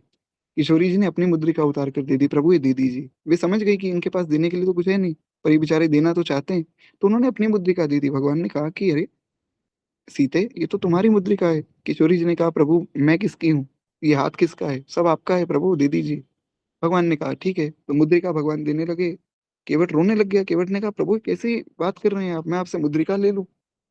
भगवान बोले भैया उतराई लो। बोले उतराई तो ले ली प्रभु, मेरे सारे पितृ तर गए, सारा मेरा गांव तर गया, और क्या उतराई दोगे आप? अब कछु नाथ ना चाहिए मोरे, दीन दयाल अनुग्रह तोरे। केवट कहते प्रभु अब कुछ नहीं चाहिए, मेरा काम बन गया।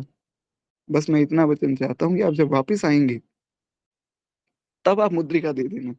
केवट ने चालाकी नहीं छोड़ी, भगवान का भक्त बड़ा चालाक होता है। उनको ये था कि अब वापिस तो आएंगे नहीं, अब पार चले गए उसके बाद तो भगवान जाने कहाँ जाएंगे। तो बोले कि मैं आपसे उतराई ले लूंगा, पर ये उतराई मेरी उधार हो गई आपके ऊपर। जब आप वापिस जाएंगे ना अयोध्या 14 साल बाद, तब आप उतराई दे जाना। कहने का भाव ये था कि जाते वक्त भी मुझसे मिल के जाना प्रभु, मुझसे मिले बिना मत चले जाना। तो भगवान चले गए हैं। हालांकि बहुत विस्तृत लीला है, मन तो बहुत है, पर ठीक है समय की मर्यादा है। एक बात, बस एक बात मैं और कहना चाहता हूँ।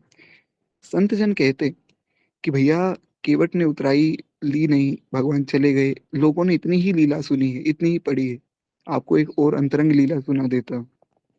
भगवान तो चले गए, भगवान तो फिर अपनी लीला में एक जो भगवान का चित्रकूट धाम है वहां भगवान गए। लेकिन वहां जाकर भगवान ने अपना सब साधुओं को दर्शन दिया, सब पर कृपा की, वो सब बातें तो हमने पढ़ी ही सुनी। केवट का क्या हुआ, ये जानना बहुत आवश्यक है कि केवट के साथ क्या हुआ। तो श्री संत जन हमारे जितने भी कहते हैं कि भैया जो केवट जी थे वो वहीं बैठे रहे, उन्होंने कभी जीवन में नाव को छुआ ही नहीं। उसके बाद बोले जिस नाव में श्री ठाकुर जी साक्षात बैठे हो, उस नाव में मैं और किसी को कैसे बैठा लूं? वहीं बैठे रोते रहे 14 साल तक, 14 वर्ष तक केवट जी रो रहे हैं कि कब मेरे प्रभु आएंगे। अरे श्री ठाकुर जी कहाँ चले गए? केवट जी ने देखा ही नहीं भगवान को जाते हुए। बोले प्रभु आप बस यहाँ से चले जाओ, मैं नहीं देखूंगा। भगवान ने कहा क्यों भैया? बोले मैं आपको जाते हुए देख लूंगा तो मेरे मन में आ जाएगा कि मेरे प्रभु चले गए, तो मैं यहीं बैठा हूँ। उसी तट पर बैठे रहे, 14 साल तक रोते रहे श्री ठाकुर जी की याद में। और केवट जी ना तो कोई बहुत उच्च कुल से थे, ना कोई बहुत उनमें ज्ञान था, ना कोई बहुत वेद शास्त्र पढ़ के श्लोक याद किए थे, केवल सहज प्रेम। भगवान इस प्रेम पर रिश्ते हैं महाराज। एक बार प्रेम से बोलिए श्री केवट जी महाराज की जय। तो ऐसे भक्त हैं श्री केवट जी महाराज। खैर केवट जी का चरित्र भी आज हो ही गया। साथ ही साथ तो मुख्य बात जिसके लिए पूरा चरित्र कहा गया था वो यही है कि जो वैष्णव जिस घर में प्रकट हो जाता है ना, उसके पितृ भी बड़े प्रसन्न हो जाते हैं, पितृ नाचने लग जाते हैं। अब केवट जैसा कोई वैष्णव प्रकट हो जाए तो कौन नहीं नाचे, उनका तो पूरा गांव नाचने लग गया। महाराज केवट जी की कृपा से हमारा भी कल्याण हो गया, भक्त से संबंध हो जाए किसी प्रकार हो जाए, नहीं तो गांव वालों को कहाँ भगवान मिलने वाले थे, केवट से संबंध था इसलिए मिल गए। भगवान के चरणों का जल कोई साधारण जल थोड़ी। ऐसा भी कहा गया है, अकाल मृत्यु हरणम सर्व व्याधि विनाशनम विष्णु पादोदकम पित्वा पुनर्जन्म न विद्यते। अकाल मृत्यु का हरण करने वाला है, सर्व व्याधियों को काटने वाला है, विष्णु पादोदकम पित्वा, भगवान विष्णु के चरणों का जल जो पीता है, पुनर्जन्म न विद्यते, पुनः जन्म नहीं होता उसका, साधारण जल थोड़ी। खैर, तो कहते हैं इसकी भजन की महिमा हमें वैकुंठ प्राप्त कराएगी, ऐसा जो है सब पितृजन सोचते हैं। और ऐसा ही जो भागवत जी में वर्णन भी है, भगवान कहते हैं, हे निष्पाप प्रहलाद जी, आप जैसे महात्मा भक्त तो कुल को पावन कर देने वाले हैं। जहां आप जैसा भक्त प्रकट हो जाता है, उसकी 21 पीढ़ी तर जाती है। ऐसा मैं नहीं कह रहा हूँ, ऐसा भागवत जी में स्वयं भगवान अपने मुख से कह रहे हैं। भगवान ने वचन दिया है कि उसकी 21 पीढ़ी का मैं कल्याण कर देता हूँ। तो 21 पीढ़ी कौन सी है महाराज? अब वो किसी भी प्रकार से समझा जा सकता है कि पहले जो भक्त से पहले पूर्व की 7 पीढ़ियां, आगे आने वाली 14 पीढ़ियां, या पहले की 14 पीढ़ियां, आगे आने वाली 7 पीढ़ियां, इस प्रकार से मतलब जो उनके कुल में है सबका कल्याण भगवान कर देते हैं।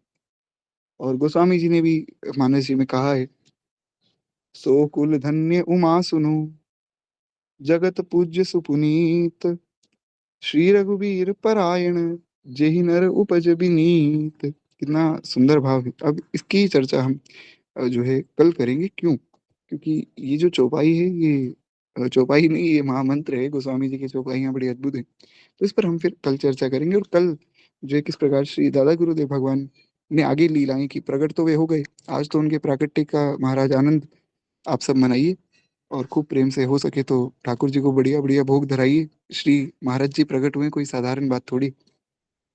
तो कल से फिर उनकी जीवन चरित्र की जो लीलाएं हैं, उन पर हम चर्चा करेंगे। आज वाणी को ही विश्राम देंगे। एक बार प्रेम से बोलिए, भक्त वत्सल भगवान की जय, श्री दादा गुरुदेव भगवान की जय। तो किसी का कोई प्रश्न हो तो हम व्हाट्सएप या इंस्टाग्राम पर चर्चा कर लेंगे। अभी के लिए आप सबसे आज्ञा चाहूंगा। श्री सीताराम, श्री राधेश्याम।